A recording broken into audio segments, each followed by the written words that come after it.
Oh, fuck. What was that? The hills aren't so silent after all. That's...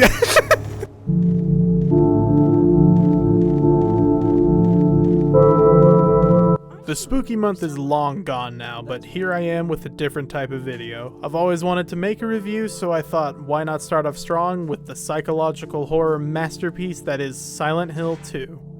So let's dive right in. Well, after a couple warnings. One, spoiler warning, I will be talking about pretty much the entire story. I won't be microanalyzing it or anything, but the main plot will be spoiled. 2, content warning. This is a psychological horror game. There are dark themes and messed up moments all throughout the game. None of it is tiptoed over, so if you're sensitive to that kind of stuff, this might not be the video or game for you. For everyone else left over, let's get to it. We start off with our main man James looking into a mirror. The camera pans out, revealing the cleanest public restroom I've ever seen, and then we hear him talk for the first time. Mary, could you really be in this town? Now, we have no context for who Mary is or why he's looking for her, but we get that as soon as we walk out the restroom.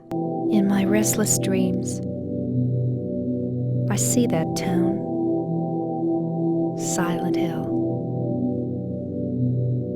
You promised you'd take me there again someday, but you never did. Well, I'm alone there now. In our special place, waiting for you. That was Mary, James's wife, narrating a letter that he got, but there's a slight problem with getting a letter from Mary. A dead person can't write a letter. Mary died of that damn disease 3 years ago. So yeah, Mary's dead. She has been for a while, and yet James is here in an abandoned town looking for her. This is one of the strongest openings to any game that I've played, mostly because it's super interesting. A dead loved one sending a letter from beyond the grave, telling you to come to an abandoned town to find them is a powerful hook, and I don't think many would disagree with that. I also like it because it tells us a little bit about our main guy. James knows this is insane, but he wants to see his wife. We go into the forest. This is a pretty drawn out section. There's not really anything to it other than some spooky noises, and it ends when we get to a graveyard, where we meet our first actual human.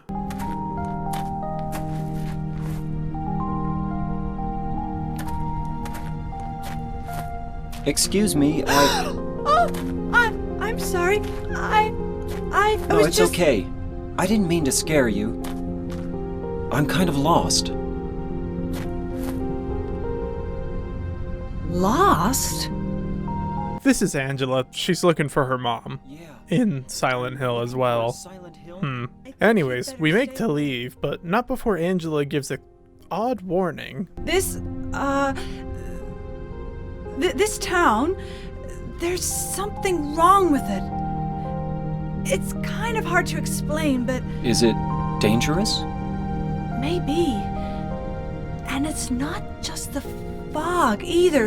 Okay. That's kind of our first direct hint that something is up with Silent Hill, but besides all that, you might have noticed how the dialogue sounds.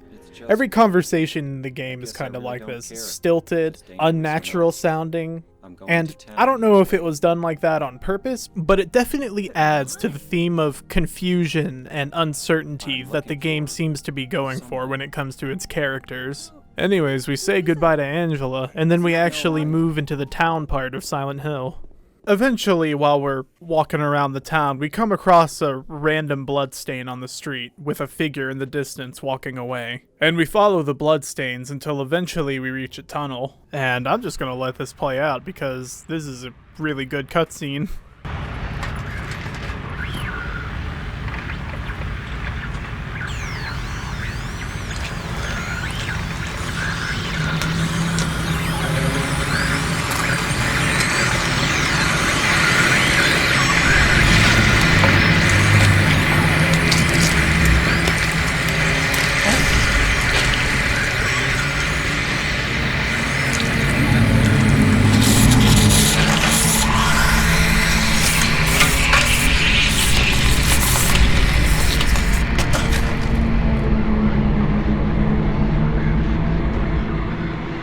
is the first combat encounter in the game, and it's probably a good place to talk about combat in general.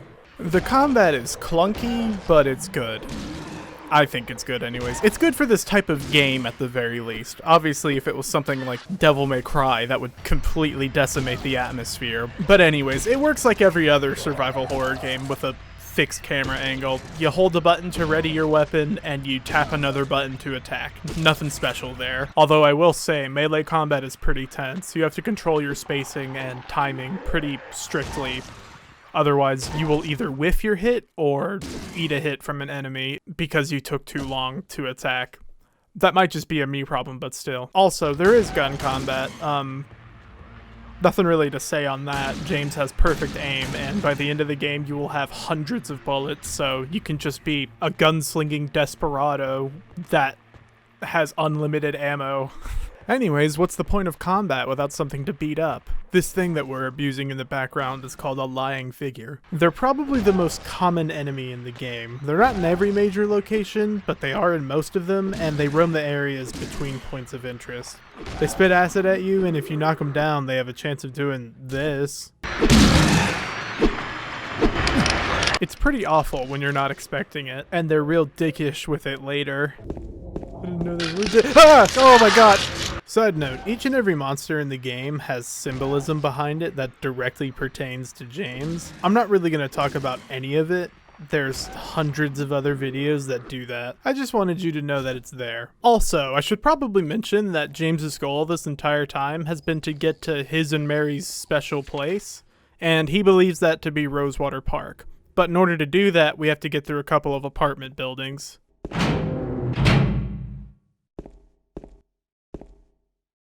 These are the Woodside apartments, and it serves as the first major location in the game, and appropriately, it introduces a lot of characters and entities important to the story. But first we need to find a flashlight. That thing that just got up is a mannequin, and yes, I did jump when it made that noise. Now, I know I said I don't want to go into the symbolism, and that's still true, but the only reason I'm mentioning it is because I wrote a joke for it. Just... hold on. Ah, there it is. Wow, those legs really do go all the way up. Fucking shoot me, that was awful. Swiftly moving on from my impeccable humor, we make our way through the apartments until we come across this gate thingy. There's a key on the other side, and we try to reach for it until... Ow! Hey, wait! Damn it. That was Laura. She's not important right now, but she will be. After this cutscene, if we go back downstairs, something happens. What comes next is probably my favorite moment in the entire game. I'm just gonna let it play out.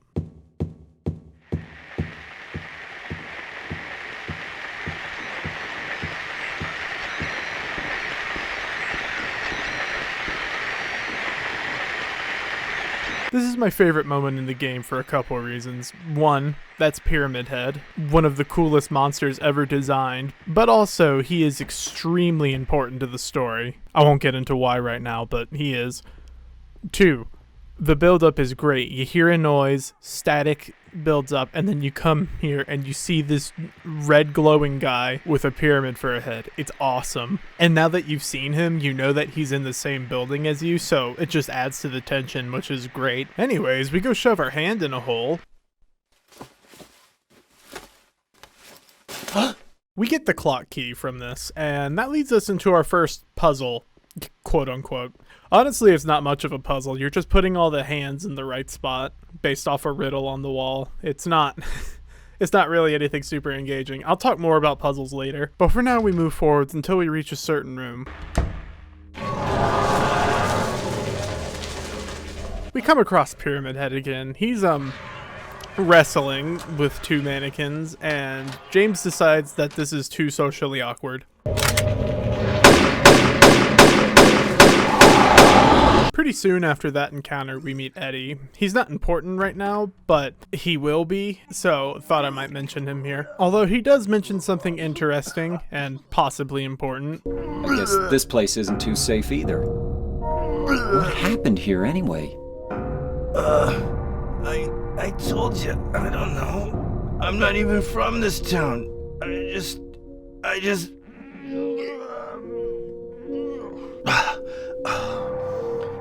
You too, huh? Something just brought you here, right? Yeah, you could say that.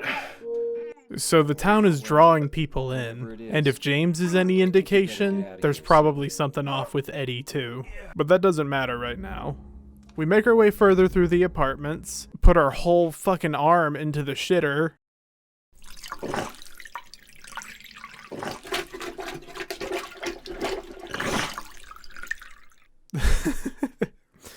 That's not important to the plot at all, but like, I thought it was funny, so I wanted to show it off.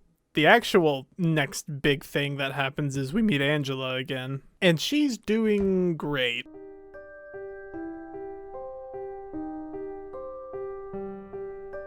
Oh, it's you. Yeah, I'm James. Angela. Angela, okay. I don't know what you're planning, but there's always another way. Really? But you're the same as me. It's easier just to run. Besides, is what we deserve. Yeah, this conversation is out of time and space. They talk like they've never met each other before, but to make a long story short, they basically just tell each other that they haven't found who they're looking for yet, and Angela politely hands James her knife. No! Oh, I'm sorry. I've been bad. Please, don't! We pick up the knife that she sets down, and we also pick up the coin that's right next to it. The knife isn't used for anything. It's not like a weapon or a puzzle item or anything. It's just there, but the coin is for a puzzle. We've been picking them up this whole time. This one right here should be the last one that you need if you've been thorough while searching through the apartments. There's 3 coins in total, and you need to use them on this desk that has 5 slots and a riddle to go with it. In order to put the coins into the right spot, you need to decode the riddle. Probably pretty obvious, but it's worth mentioning. By the way, this is the puzzle that I consider the first actual puzzle in the game. And speaking generally on puzzles, none of them are super difficult. At least I don't think they are. There are only like 3 that kind of stump me, and this is one of them. But you can still relatively easily intuit your way past them. Now, with that being said, I am playing on normal riddle difficulty because hard riddle difficulty scares me, and I don't know what it does, and I'm not going to find out because I'm a coward. Anyways, we open the desk and we get a key. We use this key to get across the building, and eventually we come across our good old friend again.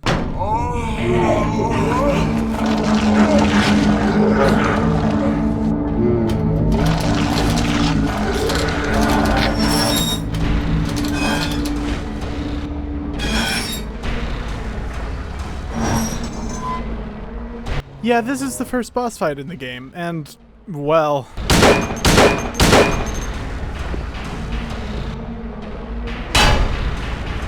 Yeah, it's not exactly a tough fight. In fairness, I don't think any of the boss fights are hard. And I also don't think they're trying to be super difficult tests of skill. They're just tense, unique encounters with an enemy that is slightly harder than a normal one. And I think it's perfectly fitting for this game. Now, with all that being said, this is my second favorite fight in the entire game. And I like it for a few reasons. One, I think he's the only enemy in the game where if he hits you once, you die instantly, so that's neat, adds to the tension. And the arena you fight it in makes it a lot more likely for you to get hit by him. 2, you don't really beat him. A siren plays, and then he just kind of leaves. You didn't beat him, you survived him. And I think that's super cool. Speaking more on that siren, by the way, if you go near him while he's trying to leave, he will constantly try to attack you, and his attacks get tracking when that happens, so you might accidentally be too close, and if he even slightly taps you when he does that downward swing, you die. That was neat, having that happen 3 separate times. Anyways, he goes into the water lowers, and that's how we get out of the apartments. It's pretty much a straight shot to Rosewater Park from here, but first we gotta confront someone. You! It was you, wasn't it? You're the one who stepped on my hand. I don't know. Maybe I did. What's a little girl like you doing here, anyway? Huh? Are you blind or something? What's that letter? None of your business. You didn't love Mary anyway. Wait! How do you know Mary's name? Main takeaway from that conversation, she knows Mary and claims that we don't love her. Now, neither of those details are important right now, but they'll come up later. Just keep it in mind. Anyways, we move on to Rosewater Park. Mary?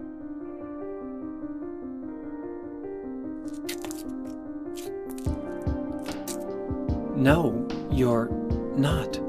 So yeah, instead of finding Mary, we find this lady. Her name's Maria, and in a sick twist of fate, she looks exactly like Mary.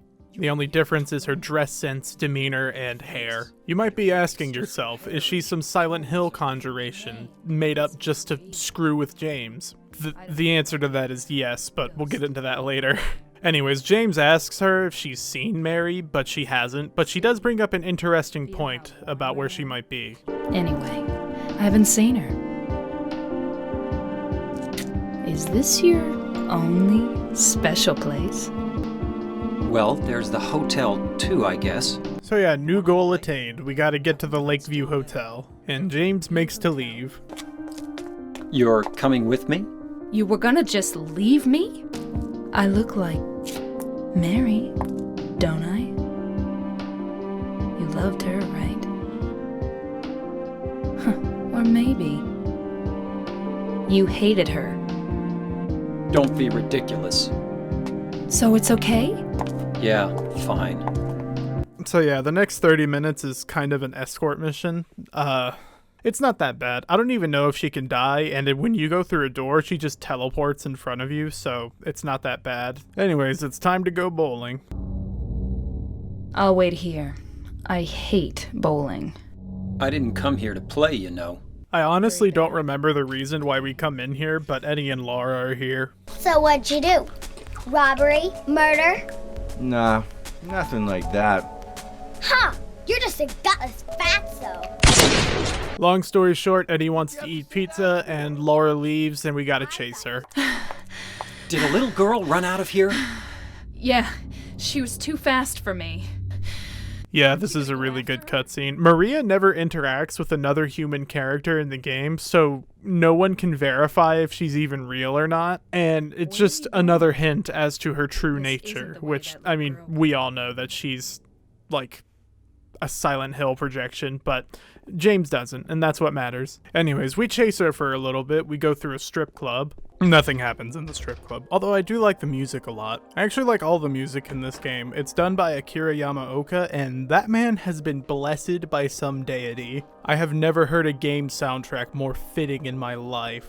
That might be a bit hyperbolic, but what I'm saying is that this entire soundtrack is very good and very fitting for the game. And speaking of the tracks individually, I am in particular a fan of White Noise, Truth, and Theme of Laura, with Theme of Laura probably being my favorite one in the game. Although they're all good, and I do recommend the whole album. Moving on, after exiting Heaven's Night, we head down the street a bit and we see Laura entering a building. We go in after her, and now we are in the second major location in the game, Brookhaven Hospital. This is actually my most favorite location in the entire game. The reasons why are pretty simple. I like how it looks, and the atmosphere throughout the entire hospital is bone-chilling. Especially when you read some of the side stories. I like it a lot. Also, it helps that we spend a lot of time here. I think this might actually be the longest section in the game. I don't know that for sure, but it certainly feels like it. Also, there's a couple of really cool slash important things that happen here that just elevate the hospital even further in my mind, but we'll get to that. First things first, though, we have to get lost for 20 minutes straight because I somehow didn't see that this lab coat had a thing in it. It's a key. I'm not salty about it at all, by the way.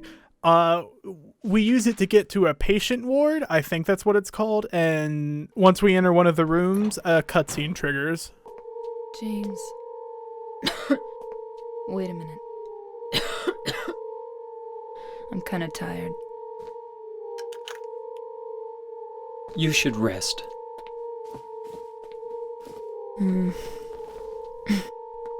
So comfy. Oh yeah, this is the perfect time for a nap, Maria. There's a key in this room. We use it to get to the rooftop. Obviously, Laura's not up there, but our best friend is.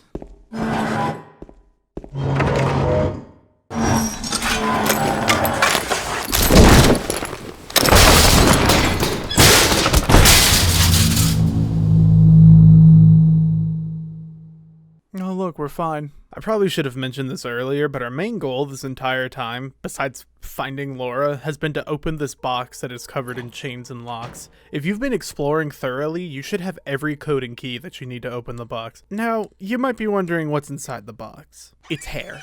No, really, it's just hair, which, first of all, ew. Second of all, you might be wondering what we could possibly use hair for. Well, there's a shower drain, and it has something in it. We have to combine the hair with a metal hook and fish out a key. Honestly, I'm only mentioning this section because this is one of the only times in the game that it requires you to combine items to solve a puzzle. There's only one other time that the game wants you to do this, and it's so weird that they only do it twice. Moving on, that key that we found was for an elevator. We take it to a different floor, and in one of the rooms is Laura. James asks his most pressing question. How do you know about Mary? What's the big deal? Why can't you just tell me?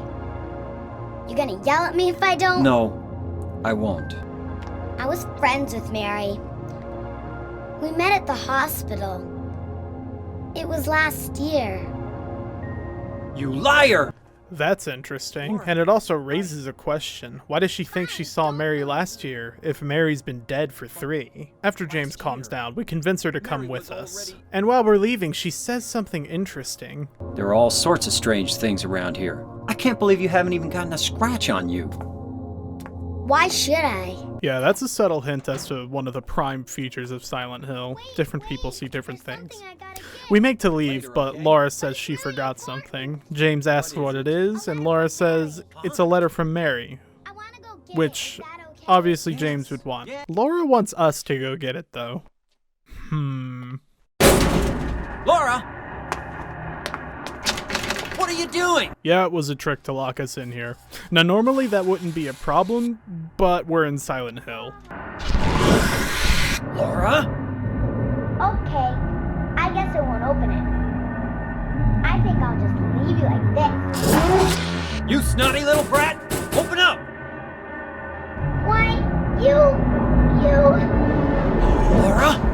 You cut me! This is the second boss in the game. It's called the Flesh Lip, and honestly, it's my least favorite boss. It lacks impact for me. I don't know. It doesn't help that the third one just kinda no-clips into here after you beat the first two. I don't know, it's kinda goofy. Although what happens right after you beat them is one of my favorite moments in the game.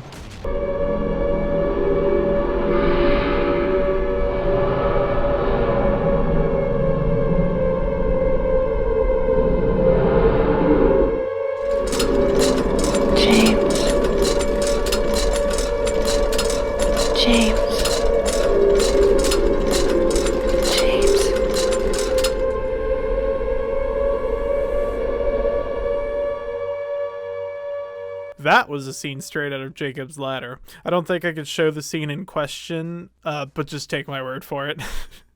Side note, I recommend Jacob's Ladder. It's kind of slow-paced and very confusing until you reach the plot twist at the end, but it is very good. Highly recommend. Oh yeah, we're in the other world now, by the way.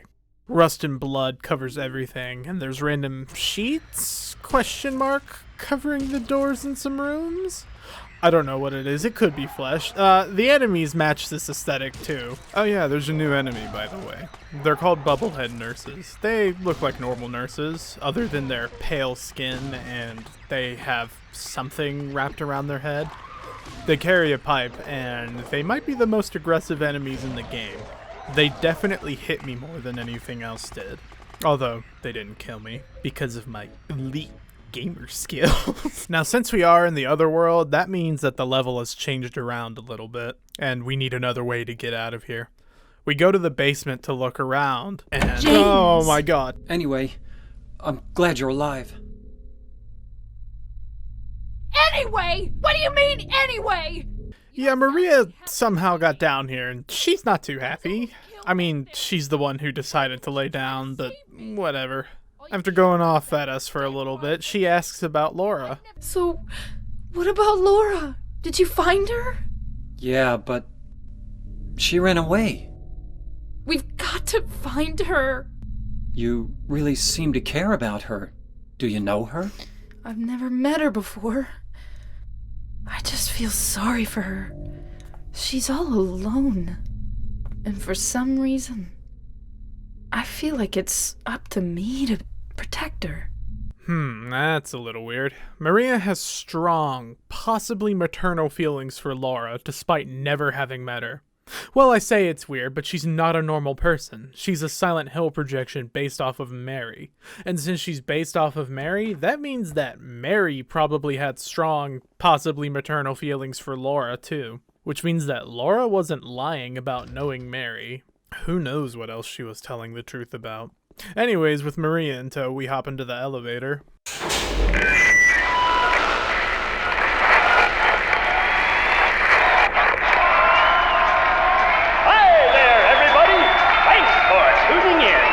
I think it's supposed to be a game show. It's not important to the plot at all, but it is the most bizarre thing that happens in the game, so I thought I'd mention it.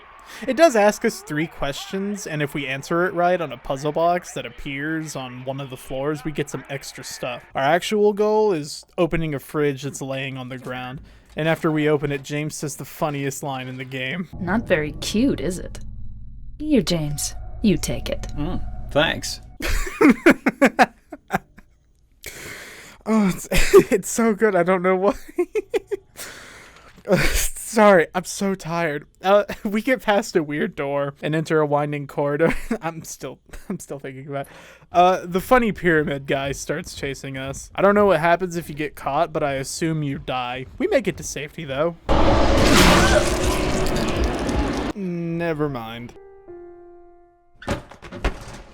Yeah, Maria just got killed right in front of us, with James unable to do anything about it. Obviously, he's distraught over seeing a person pretty much identical to his wife die, but we must move on. Next stop is the Silent Hill Historical Society. We have to do a couple things to get access to the building, but that's not important. Now, what's in the Historical Society, you might be asking? Oh, nothing. Just really sick artwork. I don't know if this means anything, but it sure is cool. The real point of interest is the giant hole in the wall with hell stairs. The stairs aren't like a trick or anything. You don't gotta do anything special. You just gotta keep going until you reach a prison. Okay then.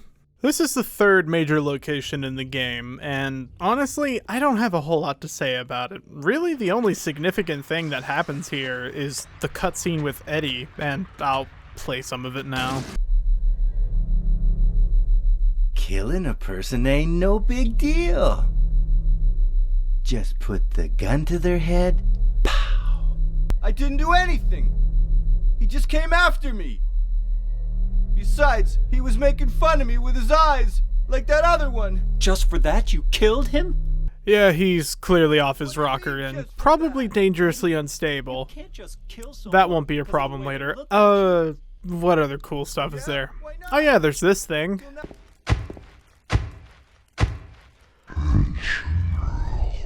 I have no idea what that is, but it definitely freaked me out alongside the horse room. What the fuck is that? Alright, fucking horse. Thanks. We open a hatch and jump down it to get out of here. By the way, in order to open that hatch, we needed to combine items, and that is the second and final time that we need to combine anything for a puzzle. Again, it's weird that they only want you to do it twice, but whatever. We jump down a couple other holes, go down an elevator, and now we're in the fourth major location in the game. It's just called the maze, I think. We can find a certain someone's weapon down here. It's honestly way too slow to be useful, but I still like using it. Yeah, it's pretty awesome when you actually manage to land a hit with it. It has so much impact, and I think it kills pretty much every basic enemy with one hit. As we make our way through the maze, eventually we meet Maria again. Wait, what? Maria? That thing! It stabbed you! There was blood everywhere! Stabbed me? What do you mean? It chased us to the elevator, and then... James, what are you talking about? Just before! Don't you remember? James, honey, did something happen to you? After we got separated in that long hallway? Are you confusing me with someone else? You were always so forgetful. Remember that time in the hotel? Maria? You said you took everything, but you forgot that videotape we made. I wonder if it's still there. So yeah, she's alive again, and she's talking about things that she just shouldn't know about at all. She's talking like she's Mary.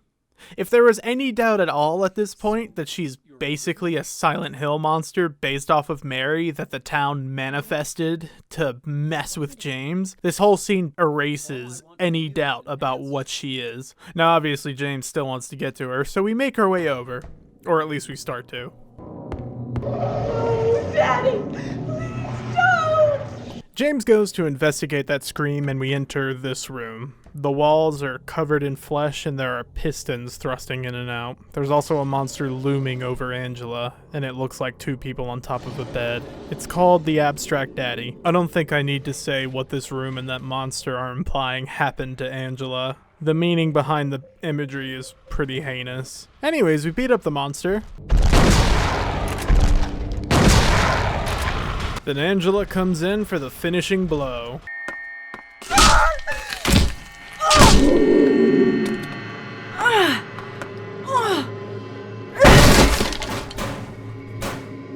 The conversation afterwards is pretty heated. Angela is understandably upset after being met with a projection of her dad who abused her. She lashes out at us, and at first it just seems to be a general hatred of men, which, considering her situation, is understandable. But then she throws some specific remarks at James. You said your wife Mary was dead, right? Yes. She was ill. Liar! I know about you. You didn't want her around anymore. You probably found someone else.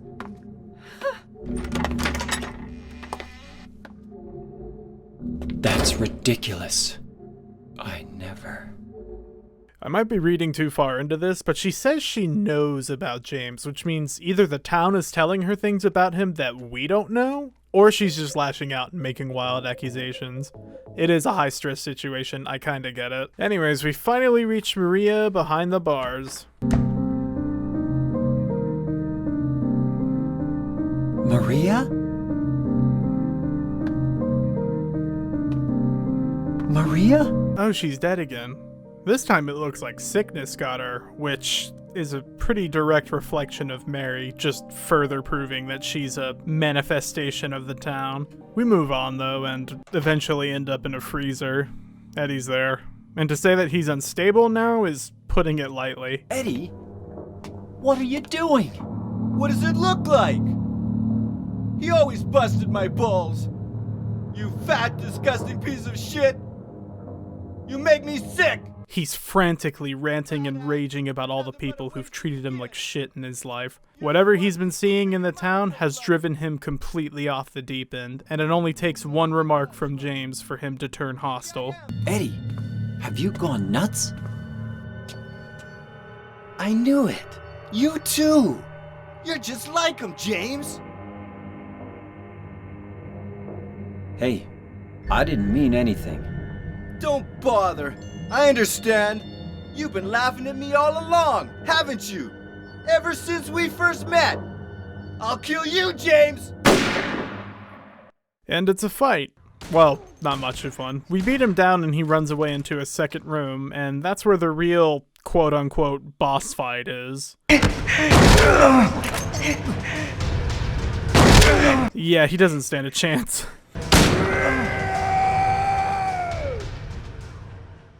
James is pretty torn up over this. Killing a human, even if it was in self-defense, is very different from killing a monster, and now he has to live with that guilt. But we have to move on. Our next and final destination is the hotel. We have to get in a rowboat to get there.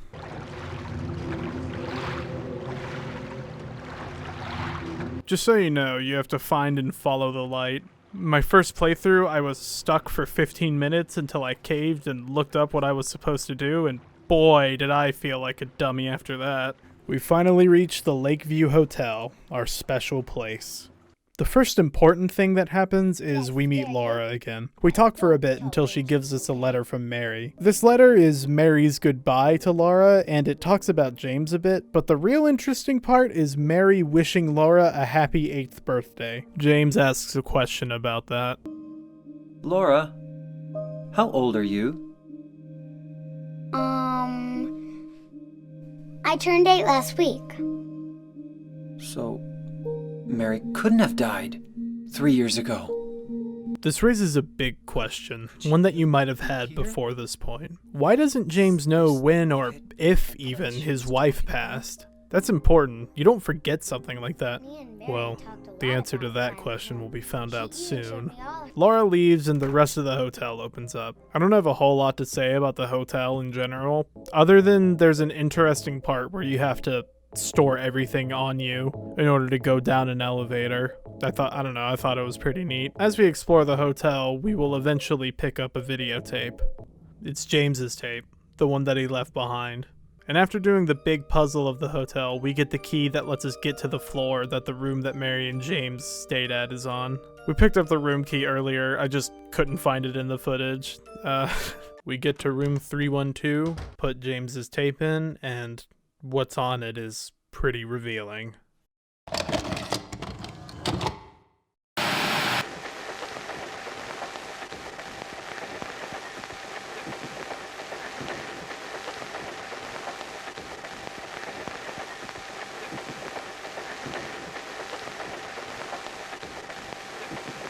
It's kind of hard to see, but James smothered his wife. She didn't die 3 years ago. She got sick and James eventually had enough and killed her. Whether it was an act out of misguided love to free her from her suffering, or an act out of genuine hatred because he saw her as a burden to his life, it doesn't change anything. He was never going to find Mary in their special place because she's been a corpse this whole time, and he's the one who did it. This is one of the greatest plot twists in a video game. I genuinely believe that. It's such a sickening and haunting moment that is perfect for this dark, miserable story, and I will never forget it. Laura walks in. James tells her that he killed Mary. She storms off, and then Mary starts speaking through the radio, asking James to come find her. So we set off.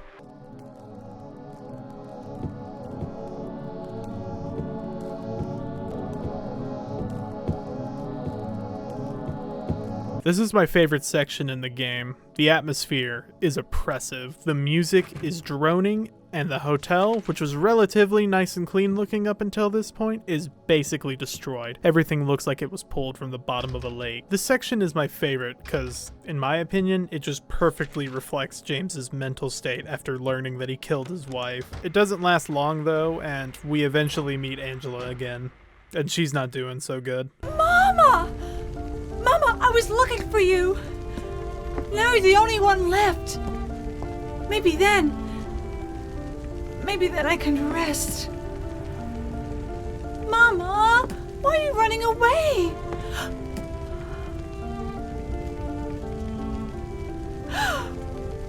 You're not my mama.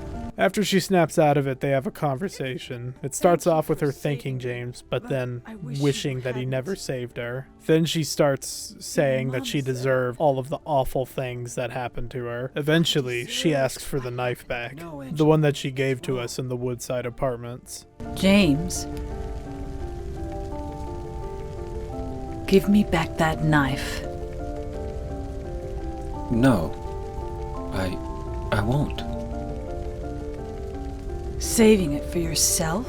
She starts to walk off. It's hot as hell in here. You see it too. For me, it's always like this. She walks off again, most likely burning alive in the fire. A tragic end for a tragic character. We leave the burning stairway, go down a hall, and eventually end up in a wide open room. Oh hey, Maria's alive again. Seeing Maria die for a third time, James falls to his knees, but not in despair. He knows what he needs to do now. I was weak. That's why I needed you. Needed someone to punish me for my sins. But that's all over now. He stands up and fights back against his demons, the literal manifestations of his guilt and desire to be punished for what he did.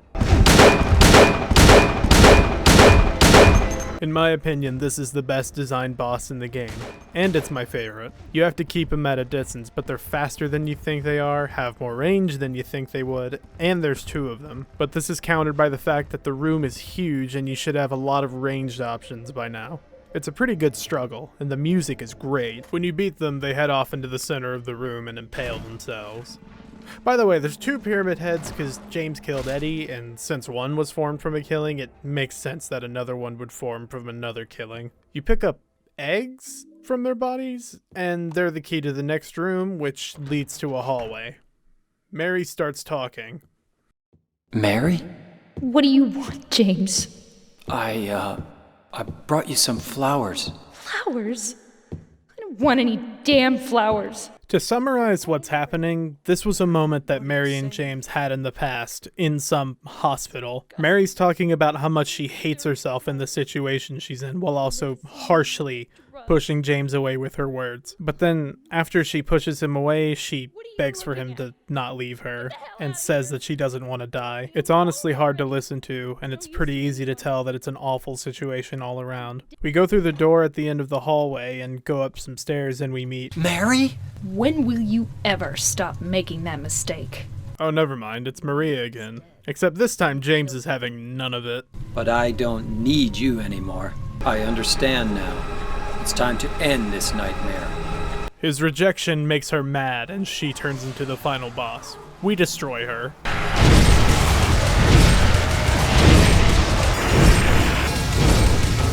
Told you I liked using that weapon. After beating her, we end up at the actual Mary's bedside, and there's a pretty heartfelt conversation. I'm gonna let it play out. Mary?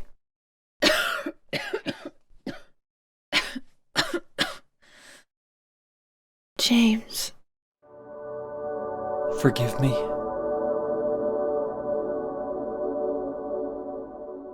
I told you that I wanted to die, James. I wanted the pain to end.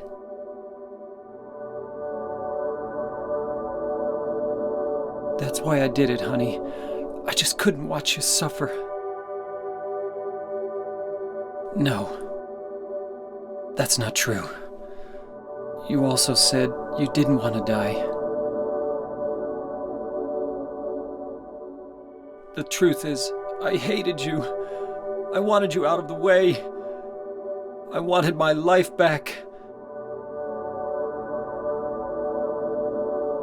James, if that were true, then why do you look so sad?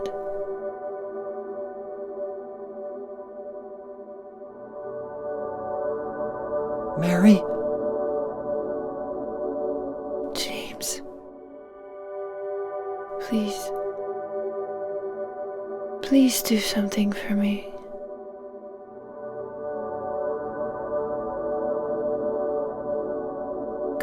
with your life.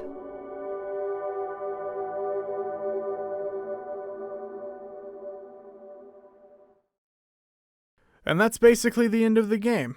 There's multiple endings based off of how you play throughout the game. I got the leave ending, which is the good ending. I don't have footage of the other endings. I didn't want to ruin the game for myself by playing it 6 times in a row. In this ending, Mary reads the final letter that she left for James. It's a very, very good performance by her voice actress, and it honestly made me tear up my first time hearing it. Words really don't do it justice. I recommend hearing it for yourself. I would let it play out, but it's pretty long, and this video is probably long enough as is. I will show you this, though. James, you made me happy.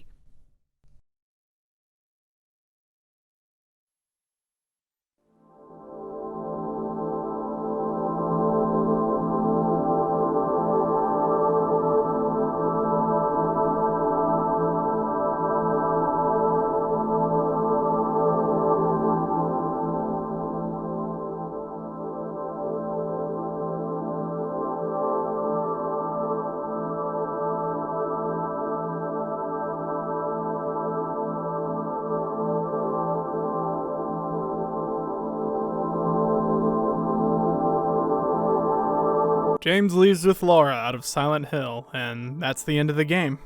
It's probably obvious by this point, but I do recommend Silent Hill 2, and I think you should play it for yourself, even if you've watched this entire video. Or you can watch Indie Mouse play it. I love his Silent Hill 2 video. And that's it. That's the review. I didn't go as in-depth as I could have. I wanted to start off relatively light for my first review, mostly because I don't know what the fuck I'm doing. I will be doing more of these, just not super often. Next video will be a normal one. The game will be Spider-Man 2. See you then.